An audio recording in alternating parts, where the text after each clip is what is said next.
Hello everybody, I'm Charlie Stern. A couple days ago, something landed in my inbox. It is a letter that was written by Kyle Rosenkranz, the CEO of the Northeast Charter School Network, to the leadership of New York's two largest teachers unions, Karen McGee, the president of NYSUT, New York State Unified Teachers, and Michael Mulgrew, the president of the United Federation of Teachers. So brilliantly written.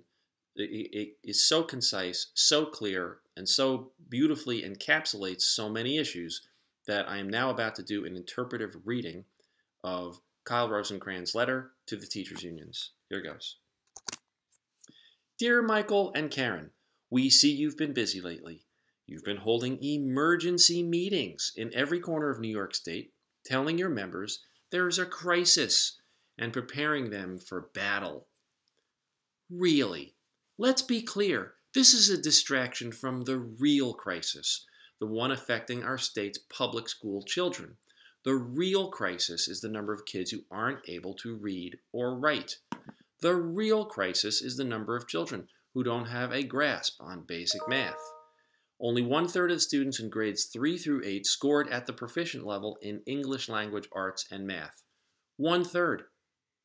In some cities, those scores are in the single digits.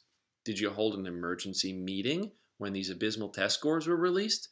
Was there an emergency meeting we missed to figure out why barely 3 in 4 students graduate high school on time?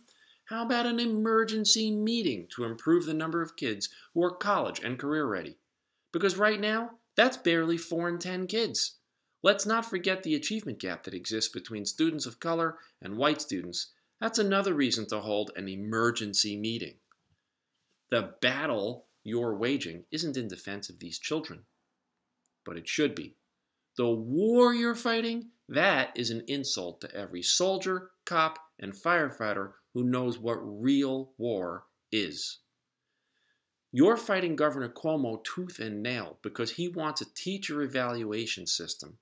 He wants to make it easier to remove people who can't do the job, and you're rallying your members against him. And we get why. You're paid to protect the jobs of your members. You represent teachers, not kids. Now, the letter goes on to talk about some of the other things that the governor is trying to do. And it ends by saying, we know something else you could do. You could teach a class on hyperbole and distraction. Your time and energy would be better used to change the outcomes of our children. If you spent a fraction of the time you spent on finding solutions to the real crisis, we're betting our schools would improve. And that was written by Kyle Rosenkranz, Northeast Charter School Network CEO. I'm Charlie Stern. This has been an interpretive reading.